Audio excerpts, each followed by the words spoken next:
Everyone says I love Sam to the point of madness, but only I know, the one I truly loved was his older brother, Eric. But Eric is dead, and I must guard his family in his place. Chapter 01. For 3 years of marriage, Sam and I have lived in mutual respect as cold as ice. I know he has another home out there, but I don't care. Yet he's allowed that woman to dance right into my face. Clearly, she's a bit too fearless for her own good. Mrs. Miriam. Sam's drunk again. Can you come pick him up? One of Sam's friends asked tentatively over the phone. I pressed my lips together, staring at the project proposal in my hands, my brow furrowing. Because, damn it, this was already the 31st time Sam had gotten drunk this month. Just then, a delicate female voice drifted from the phone. Sam, drink a little less. Oh, so this is a declaration of war? I put down the proposal and changed my tone. I'll be right there. Madam, please be careful on the road. The butler, Mario, respectfully opened the door for me. I chose a red Ferrari, bringing with me a simmering rage to the Junja Club. The bar manager was already waiting at the entrance. Lead the way. My voice was as cold as March ice, laced with venom. The manager didn't dare delay and led me straight to Sam's private room. When the door opened, the entire room fell silent. Everyone around Sam knew my arriving at this time meant my anger level was off the charts. And since I'd arrived so quickly, clearly the fire was blazing. The woman next to Sam gave me a provocative look. I guessed she was Victoria. Rumor had it she was the one Sam kept closest to his heart. Sam had protected her well. This was the first time I'd actually seen this delicate little flower. She looked young, probably just graduated. Not yet bruised by the world. Don't ask how I know. Ask her eyes. In them I saw the clear glint of stupidity. Sam, get up and go home. My fury boiled over. Miriam, you're too fierce. Victoria clung to Sam's arm, turning to accuse me with bold arrogance. Chapter 02. And who exactly are you? Are we close? Who gave you permission to call me Miriam? I sneered, pretending not to know her, my gaze full of disdain and pressure. I'm Victoria. I'm Sam's girlfriend, Victoria stammered under my stare, shrinking back behind Sam in fear. Girlfriend? Did I hear that right? You're my husband's girlfriend? I actually laughed out loud. The mistress had come dancing into the wife's face. I picked up a glass of wine and splashed it straight into Sam's face. You think I'm dead? Letting your woman parade in front of me? Sam, you're really shameless. Sam finally looked me in the eye. With a mocking tone he said, go home? Wherever Victoria is, that's my home. Ah, Miriam, stop being shameless. Victoria finally reacted, grabbing a glass of wine to throw at me. But my bodyguard stepped in and blocked it. Not a single drop landed on me. I thought to myself, another day of my charisma saving me. Truly, everyone loves me. I patted the bodyguard's shoulder. Double your salary. Victoria. That's enough. Sam pretended to warn her. In reality, he was afraid I'd retaliate against her. After all, compared to a shrewd businesswoman like me, this little pitiful girl who could only rely on him was really no match. I had to admit, Sam knew how to read the room and play the game. But such a person, was he really just a fool? I wasn't so sure. Sam, I was only trying to help you. Miriam was the one who went too far first. Victoria pouted unhappily. Be good. Sam patted her head reassuringly. Victoria threw me another provocative glance. Too young indeed. Forget it. I don't like sitting at the kids' table anyway. After all, I was supposed to be her sister-in-law, but instead I turned her man into a remarried man. With a cold face I said, go home. Sam replied coldly, why should I listen to you? I gritted my teeth. Go home. He snapped back. No. I laughed angrily. Sam, are you sure? Sam's defiance was firm. Please invite Miss Victoria over to our house for some tea. I gestured to my bodyguards. Don't touch her. I'll go back with you. Sam shielded Victoria behind him, eyes blazing with vigilance. See? Would have saved me time if you'd obeyed earlier. My tone softened. You know, this. Sam cut me off. Time, I've lost at least 10 million already. Miriam, I'm sick of hearing you say it. Can't you pick a new line? You married me for my family's wealth. Didn't you? I was right all along. You're a disgusting, greedy woman. He jabbed his finger at my nose. No one in the room dared breathe. My sharp tongue and ruthlessness were infamous. Chapter 03. Ha ha ha, I laughed loudly and said, Sam, you're right. I am greedy for your family's fortune. So why don't you, as the only heir of your family, stand up and fight me for it? I'm warning you, if you don't act soon, your family will fall right into my hands. I confessed so decisively, but anyone who thought carefully could see the cracks in my words. My family also had power and influence, and I was also the sole legal heir. Even though for years my father's adopted son, Duncan, had been managing things. Sam's face turned an ugly shade. Since you're tired of hearing it, I'll pick a new line next time. I held my head high, turned, and walked back to the car without looking back. I sat inside and watched Sam put Victoria into her car. Victoria grabbed Sam's tie, and the two shared a deep kiss. When they separated, Sam was panting outside the car, gazing at Victoria with tenderness. I clicked my tongue. They really don't care that I'm right here in the car with the driver, do they? Only after watching Victoria leave did Sam walk toward my car. You drive. I tossed the keys to him. I was too tired. I was afraid I'd crash the car, dragging Sam down with me. If I died, I'd cry to death. Really, I could die. But Sam couldn't. He was the only one left in his family. He couldn't die. I drifted into sleep. When I woke again, it was already the next day. My memory was still stuck on last night in the car. Mario, how did I get home last night? I asked casually over breakfast. Young Master Sam carried you back. Madam, actually. The second young master was also pretty good. Mario knew about me and Eric. Since Eric had died, he probably hoped I'd let go and cherish the person in front of me. Mario, you're overstepping. I warned aloud. No one could make me look forward. I would not look forward. I would rot with Eric's memory. Sorry. Madam. Mario sighed silently. I was too stubborn, but I, Miriam, had the capital to be stubborn. Chapter 04. Sam was truly infuriating. Every day he courted trouble. Every day he played with fire. And now he'd done it again. Say that again? Where is Sam? I was raging, that fire in my heart ready to burn me up. A mush and racetrack. The informant's voice unconsciously shrank, proof of how terrifying my anger had become. Am I crazy or is Sam crazy? Fine. Great.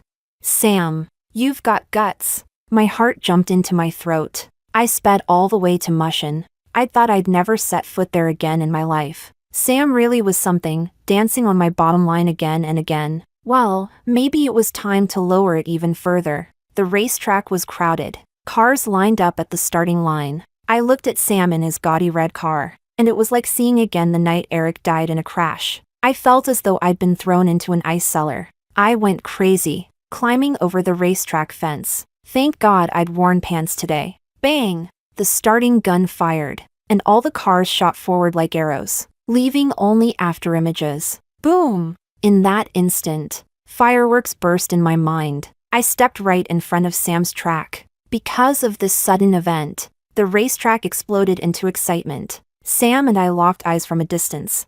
I opened my arms, the message obvious: stop. Sam's lips curved in a faint, unreadable smile. He stepped harder on the accelerator. I just stared at him, my gaze as firm as an oath. I saw Sam's eyes change from unstoppable force to growing panic. He was the first to lose his nerve. I knew he couldn't stop, which meant I would die.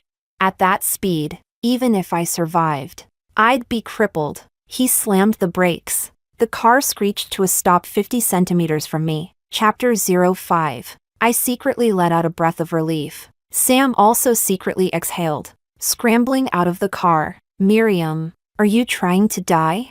Withdraw from the race, I ordered. Sam's face went cold. This race was important to him. Get out of my way.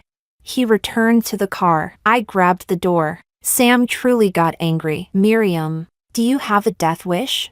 I compromised. You really have to compete, don't you? Sam answered without hesitation. Yes. I smiled. Then get out. I'll race for you. 3 years ago, I hadn't stopped Eric from going on the track. Today I wouldn't stop Sam either, but this time, I would go in his place. Referee, start a new round. I'll race for Sam, I commanded the referee not far away. Yes. Yes. The referee was unusually respectful, visibly excited. Others didn't know who I was, but he definitely did. After all, Mushin still had my legend. Sister was just that powerful. Miriam, the company is practically already in your pocket. Are you sure you want to risk your life racing for me? Sam was betting I'd refuse, thinking I was afraid of death. But he didn't know the one thing I feared least was death. Yes, if I lose, I'll present my head. Sam stared at me blankly. I thought he was seeing someone through me. He was silent for a long time, then stepped off the track into the stands. Sam finally muttered, "If you lose, then you lose. Miriam has never lost," I said with full confidence. I watched Sam sit next to Victoria, the two of them whispering. Sam didn't even glance at me. "You ungrateful little thing," I thought, though a strange warmth spread in my heart. Sam, stay like this. Guard this home and be happy. Don't end up like your brother and me. The gun fired, and I floored the accelerator. I knew Mushin too well, even with my eyes closed. I could complete the track. I left everyone far behind. Not even a shadow left in their view. I went completely wild. The referee wept with joy. The twin gods are still the twin gods, even after all these years. Her driving is still unmatched. The stands went briefly silent, then erupted in shouts. The twin gods referred to me and Eric. But 4 years ago, Eric had fallen at Mushin, and I had retired. Only our legend remained. The camera zoomed in. I flicked my hair and drove one-handed. I glanced at the big screen, admiring myself, charming but not virtuous. In that moment, I felt fully alive again, my whole being shouting, "Watch me make you fall for me." I crossed the finish line, and only 30 seconds later did the second-place car crawl in. Awesome! The referee and the crowd's compliments were things I was used to. At that moment, I suddenly understood Sam's line about being tired of hearing me tell him to go home. He really had been tired of it. Truly, the speaker speaks casually. The listener takes it to heart. Chapter 06. You should come home with me now. I walked toward the stands. Up to Sam. "Miriam, did you know my brother?" he asked. Sam stared at my face, not missing the flash of pain across it. I knew Eric. My voice was faint, carried off by the wind on Mushin. I pressed my lips together, unwilling to say more. "I'll take Victoria home first." Sam still stared at me relentlessly. I nodded. "Okay. Remember to come home." I didn't look like Sam's wife. I looked like his housekeeper, or maybe the term sister-in-law fit better. I thought, if Eric were still alive, Sam would surely call me sister-in-law. I longed to hear it. I left the stands. Many people wanted my autograph, but once I put on my sunglasses, I didn't love anyone. My powerful aura succeeded in keeping them back. No one dared provoke me. Once I was outside, I exhaled deeply. Out in the world, identity is what you make it. Living in this world is the same. Decide what you want to be, and you have that identity. But whatever identity you choose, it limits you. So don't define yourself too easily. Live, as free as the wind. That night I was awakened by noise. I thought I heard Sam losing his temper, but I was too sleepy and ignored it. The next morning I asked Mario, "Did the second young master come back?" Mario replied, "He came back, saw you were already asleep, and slammed the door as he left again." "Heh heh heh, such a temper," I said sarcastically. "Arrange it. It's time to meet that second uncle." I thought to myself, it's time to end this. Outwardly I smiled, but no one knew the sorrow inside me. I didn't need anyone to know, but living was really too painful for me. "Sorry to keep you waiting, second uncle." I pushed open the door, full of presents. This was my final battle to seize the company. Soon I could emulate Zhuge Liang, devote myself to the end, and die having done my duty.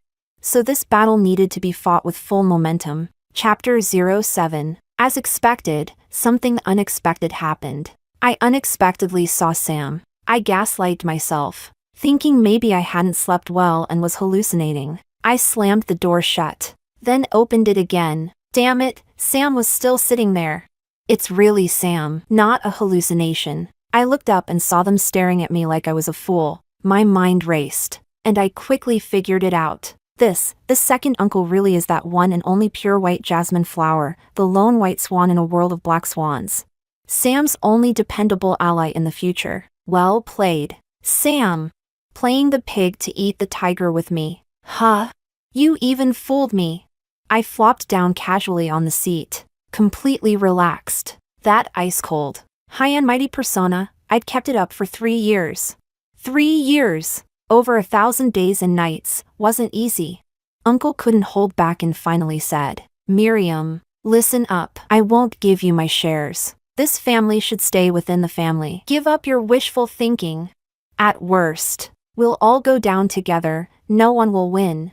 Uncle glared, face red with rage. I poured him a drink and handed it over. Uncle, if everyone in this family were like you, we'd never be in this mess. Don't get too cocky, he snapped, clearly adorable in his own way. I'll be hosting a family meeting tomorrow night, I said sweetly to Sam. Let's decide once and for all what surname this family should carry. Miriam! Sam's eyes could have killed me 1,000 times over. I smiled and turned away. See you tomorrow. What can I say? I'm stubborn to the end. Chapter 08. I brought Lavender to visit Eric's grave. Only here could I show my truest self. As soon as I saw Eric's name, I began ranting about how much of a headache Sam is. I cursed him for being so useless, like mud that can't stick to a wall. The whole power struggle was left to me, someone who was supposed to be his sister-in-law. But what I didn't expect was, Sam wasn't just some hidden bronze player. He was a king in disguise. I thought I was the mantis hunting the cicada,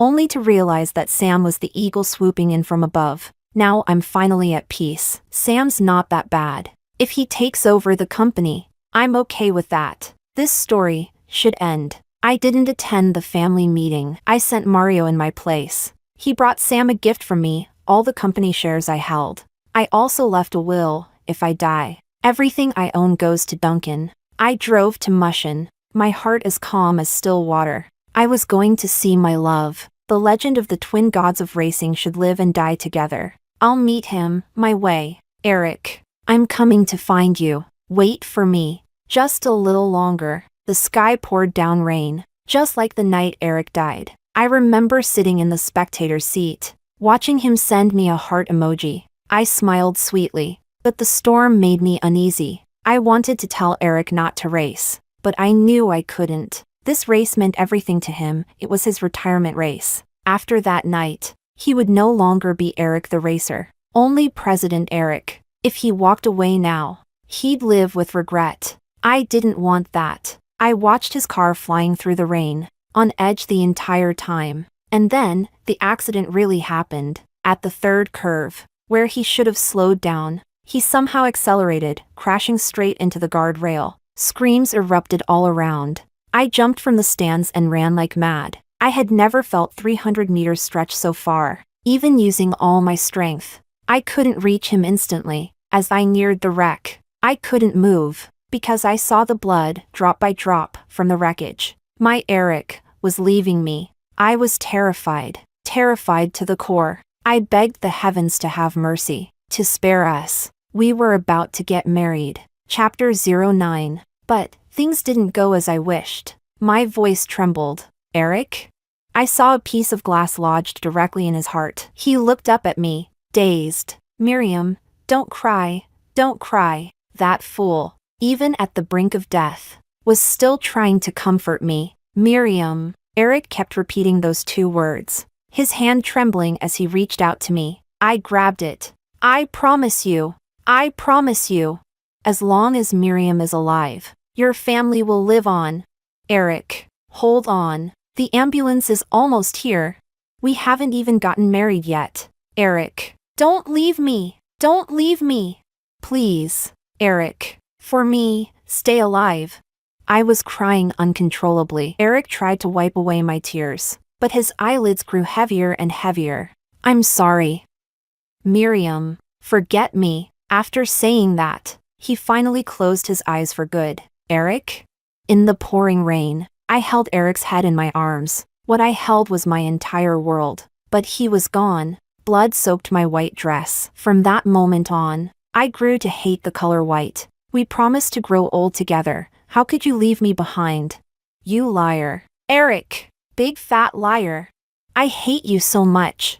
I was on the edge of breaking down completely. In the end, I collapsed beside the car. When I woke up, a month had already passed. Eric had long been buried. I missed the chance to see him one last time. What a cruel regret. It took me 2 weeks to accept that Eric was gone. That's when I started paying close attention to his family. It was during that time that I learned about Sam, his infamous younger brother, known as a spoiled second-generation heir. Soon after, their company fell into financial crisis. After much deliberation, I decided to marry Sam. It was the quickest and most effective way to take over the company. I had promised Eric that I'd protect the family business, and I'm someone who keeps her promises. I knew Sam had no reason to refuse. His company had already hit a dead end, and I was the only path left. Chapter 10. I married Sam. The appearance of lavender at the wedding made my nose sting. It was my favorite flower. And Eric's favorite too.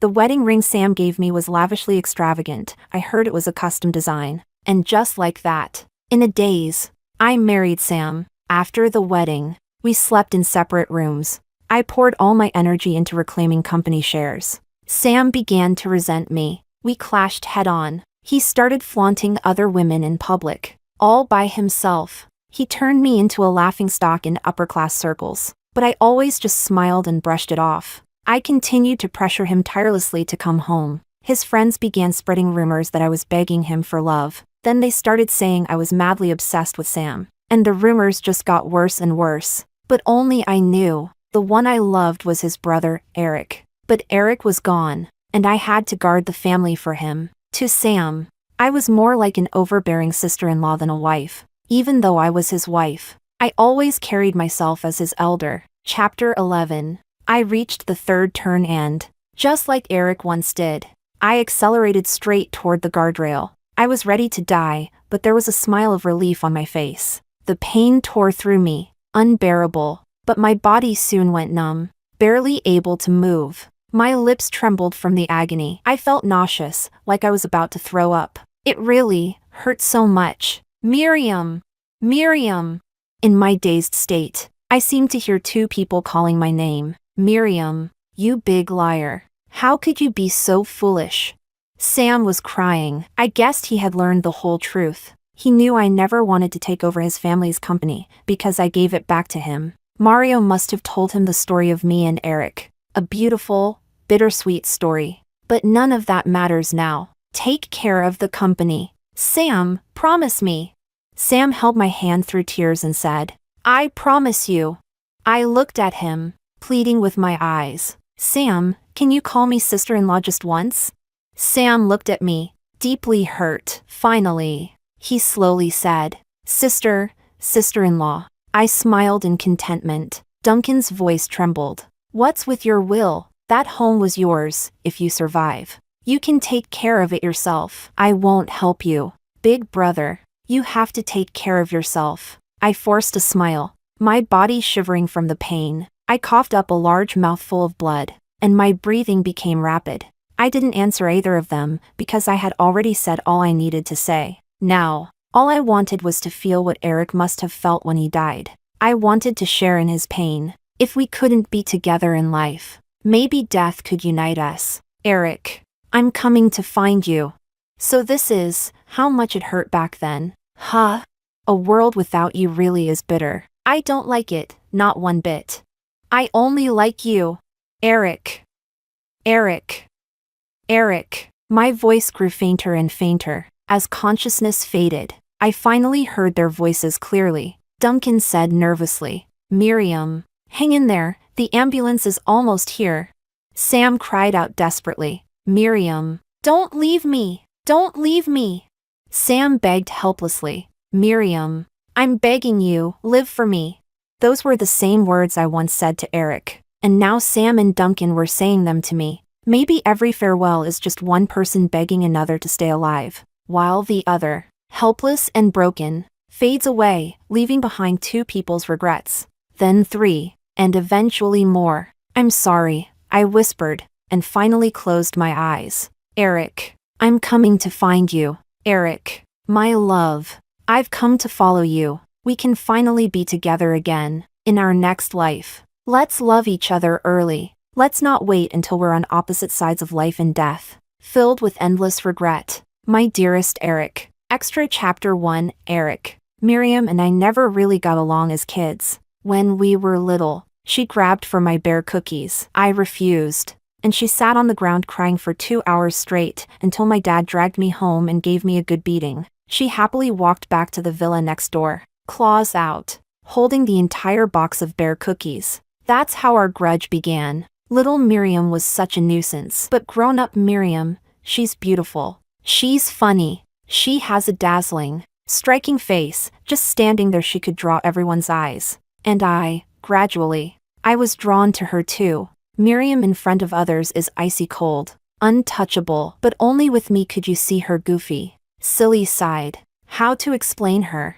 When she's upset, she'll scold even a random dog passing by. When she's happy, just a little sunlight makes her shine like nothing else. I always thought she was like a beautiful sunflower, turning toward the sun, and I wanted to protect her. I know she knew, so I decided to stop racing. My family needed me. Her family needed her. Uncle had only Miriam as a daughter. The weight of her family would one day fall on her shoulders. But I didn't want Miriam to live without freedom or happiness, so I'd carry that weight myself. At the 3rd curve, thunder startled me. I mistook the accelerator for the brake, and by the time I realized it, it was too late. In that moment, knowing I was going to die, my first thought was, what will happen to Miriam?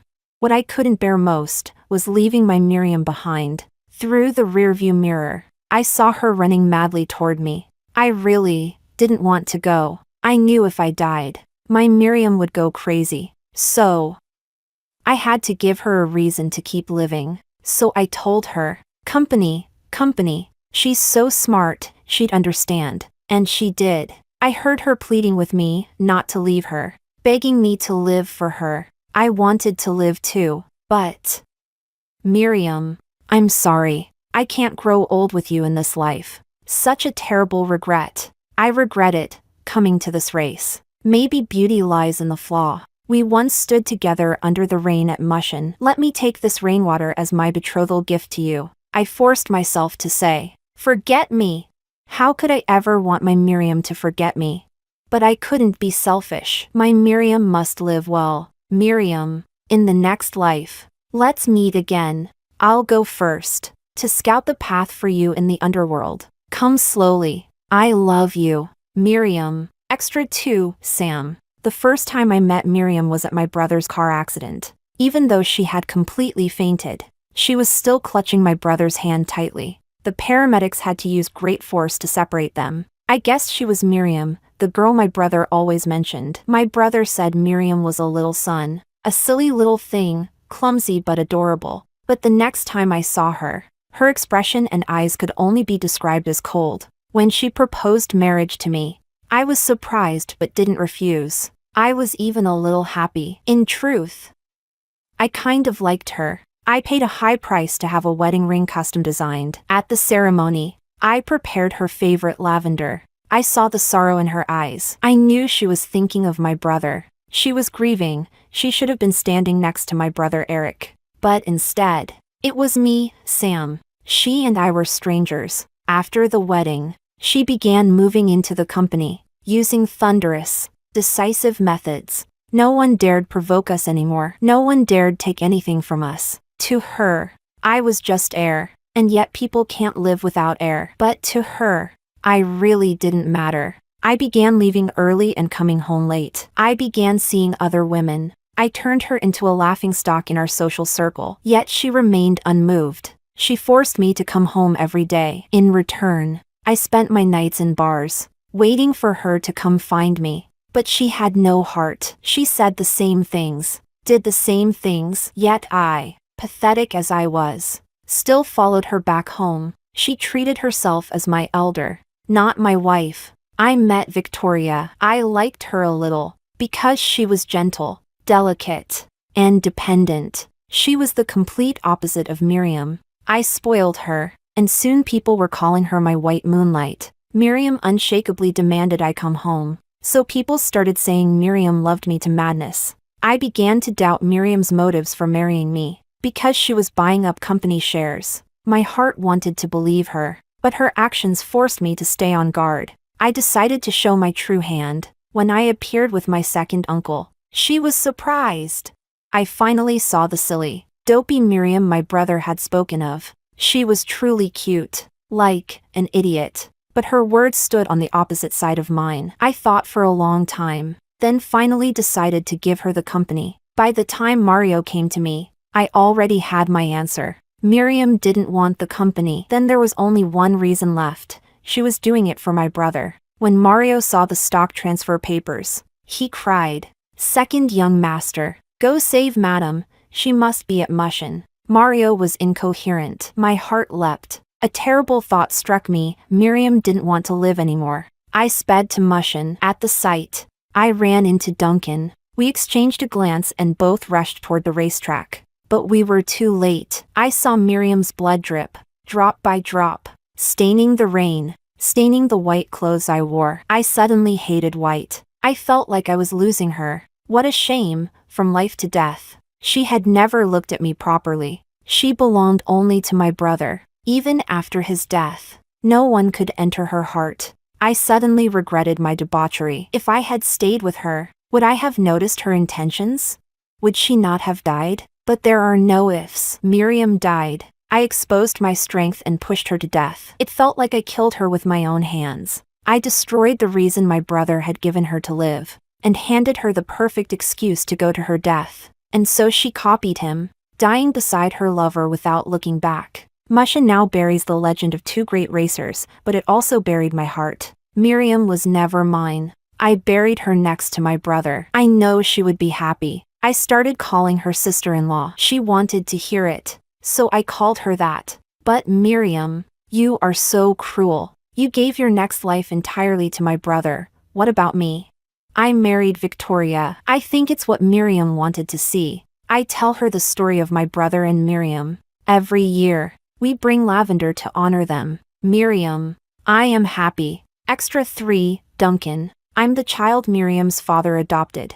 I grew up alongside Miriam. I once believed Miriam was mine. I worked desperately to become better, so I decided to study abroad. My plan was to come back and propose to her. But then she met her muse, Eric. My plan to return was postponed. That was the first time I lost Miriam. Then Eric died in a car crash, and Miriam stayed unconscious in the hospital for a month. I came back to the country. I didn't disturb her. I knew she wanted to be alone. But then she quickly married Sam. At the wedding, I saw Sam's sincerity. Sam truly married Miriam with his heart. That was the second time I lost Miriam. I thought there was nothing left for me to lose. But I lost Miriam a third time. Miriam died. She loved Eric so much she chose to die the same way he did. I couldn't save her. She died right in front of me, whispering Eric's name with her last breaths. She left the family company to me, even though it should have been hers. Perhaps it's for the best. She was meant to be as free as the wind. Miriam, why didn't you look back? There was someone who loved you just as much as Eric did, but you couldn't see it. You only saw death and release. You could no longer see the love still left in this world. I'm only your brother, and I can only stop at being your brother. But I so badly don't want to be just Miriam's brother. I love you, Miriam. Extra 4, Victoria. The first time I saw Miriam, I felt an enormous pressure. She was too beautiful, too dazzling. Just by standing there, she drew crowds of people to her. Her popularity was so strong that even Sam unconsciously helped her. I was afraid she would take Sam from me, so I provoked her countless times. But even when annoyed, she only took it out on Sam. She had her principles. She had no hostility toward me, even tolerated my petty provocations. At first I thought she didn't see me as a rival. Later I understood, she saw me as Sam's girlfriend. She was the sister-in-law, so she overindulged me. I knew that compared to Miriam, my advantage was my youth. I was sure I could win Sam over. But then Miriam died. She died suddenly. So unexpectedly. Just like Eric 3 years ago, in the same place. The same way. Miriam died for love. I realized that dying for love isn't just an old legend. It was the first time I heard Miriam and Eric's story. They were equally exceptional. Perhaps great wisdom brings great pain. Deep love doesn't last long. Geniuses often fall early. Eric died. So Miriam had to die too. She used the shortest time to consolidate the company and hand it over to Sam. I guess that was the path Eric left for her. But she didn't want it. She went to her death without looking back. She fell so beautifully, even in death. She was brilliant. Her love was extreme. But it cut to the bone. If only she had turned around. Countless people could have loved her instead of Eric. But she only wanted Eric. Miriam, I truly envy you. Loving so openly. In your next life. You must be happy. I bless you. Oh, and by the way, I married Sam.